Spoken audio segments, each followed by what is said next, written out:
Hello everyone, स्वागत है आपका इस यूट्यूब चैनल में। इस चैनल में बेटा हम एनसीईआरटी के 9th और 10th क्लास के मैथ्स के भी सॉल्यूशन कर रहे हैं। इसके आगे आपको अलग अलग जितने भी सब्जेक्ट हैं उन सब के आपको सॉल्यूशन यहाँ पे मिलेंगे। आज जो हम क्वेश्चन को सॉल्व करने जा रहे हैं वो है आपका एक्सरसाइज 5.2 का क्वेश्चन नंबर 6। पहले क्वेश्चन को पढ़ते हैं। क्वेश्चन को पढ़ो, क्वेश्चन क्या बोल रहे हैं, तभी जाके क्वेश्चन सॉल्व होगा। क्वेश्चन बोल रहा है check -150 is a term of the AP 11, 8, 5 और 2। ये एक एपी दे रखा है, आपको बताना है क्या ऐसे ही हम लिखते जाएं तो क्या -150 आ सकता है या नहीं आ सकता है, आपको चेक करना है। मतलब -150 जो है वो आपका ए एन का वैल्यू है, ये आपको चेक करना है कि ये होगा या नहीं होगा।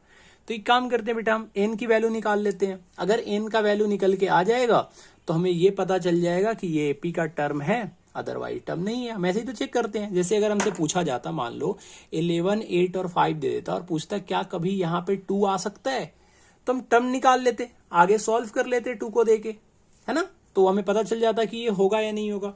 तो इसका मतलब बेटा ये है कि ए एन दे रखा है। अच्छा, ए एन का वैल्यू कितना दे रखा है, -150।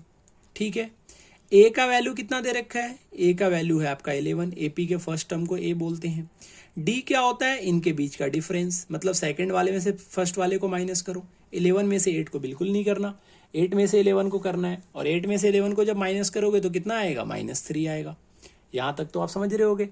अब एन की आपको वैल्यू निकालनी है, आप एन की वैल्यू निकाल दो। अगर एन का वैल्यू निकल के आ गया तो बहुत बढ़िया, आपने क्वेश्चन को सॉल्व कर लिया। अगर एन का वैल्यू निकल के नहीं आता है तो इसका मतलब ये जो 150 है वो इस टर्म में नहीं आएगा। अब एन का वैल्यू कैसे निकाले सर, एन के फॉर्मूले से निकाल लो। बेटा एन का फॉर्मूला होता क्या है, तो एन का फॉर्मूला बड़े प्यार से यहाँ पे लिख दो। ठीक है, अगर आप इस वीडियो को देख रहे हो तो बेटा एक बात मैं आपको क्लियर कर देता हूँ, मेरा बिल्कुल भी मोटिव नहीं है कि सिर्फ आपको सॉल्यूशन मैं करा दूं।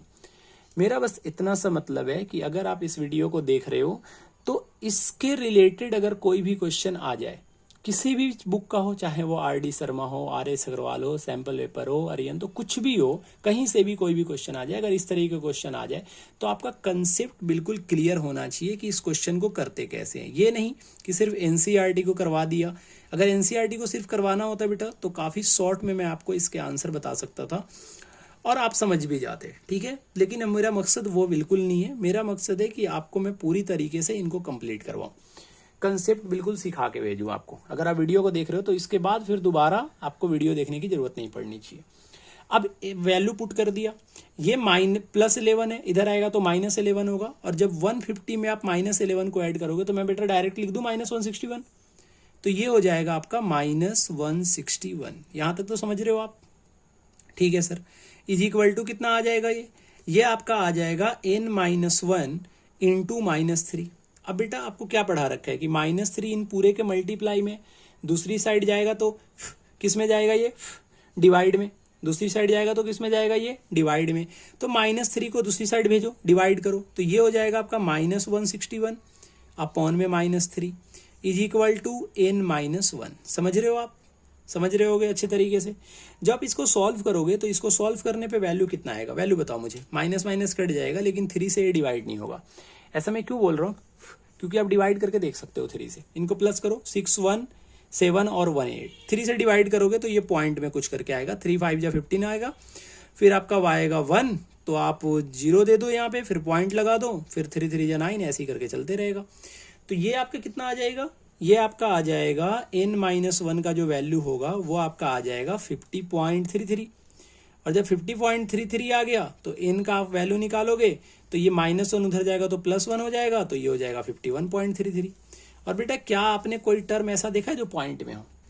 पहला टर्म आपने सुना है, फर्स्ट टर्म, सेकेंड टर्म सुन रखा है। मैं आपसे बोलूं 2.5 टर्म निकाल के बताओ, 1.5 टर्म निकाल के बताओ, 2.5 टर्म निकाल के बताओ, 10.5 टर्म निकाल के बताओ, ऐसा थोड़ी होता है। आपका एक एग्जैक्ट नंबर आना चाहिए। इससे आपको क्या ध्यान में रखना है, यहां से सीखना क्या है कि अगर इफ एन का वैल्यू, अगर एन का वैल्यू बेटा, अगर एन का वैल्यू नेगेटिव में आ जाए तो वो एपी का टर्म नहीं होगा।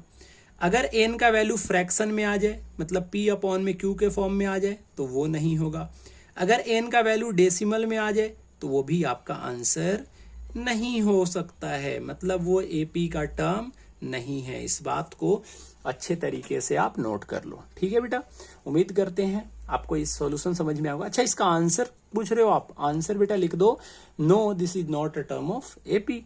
सिंपल सा है। चलो, अगर सॉल्यूशन समझ में आया है तो बेटा वीडियो को आपको लाइक करना है, चैनल को सब्सक्राइब करना है, दोस्तों में शेयर करना है। नए हो तो बेटा सब्सक्राइब करके बेल आइकन को जरूर दबा देना, क्योंकि आपके पास जब भी मैं सॉल्यूशन करवाऊं एनसीईआरटी के तो आप उसको देख सकते हो, समझ सकते हो और कंसेप्ट को क्लियर कर सकते हो। ठीक है, मिलते हैं नेक्स्ट वीडियो में। Till then tata, bye bye.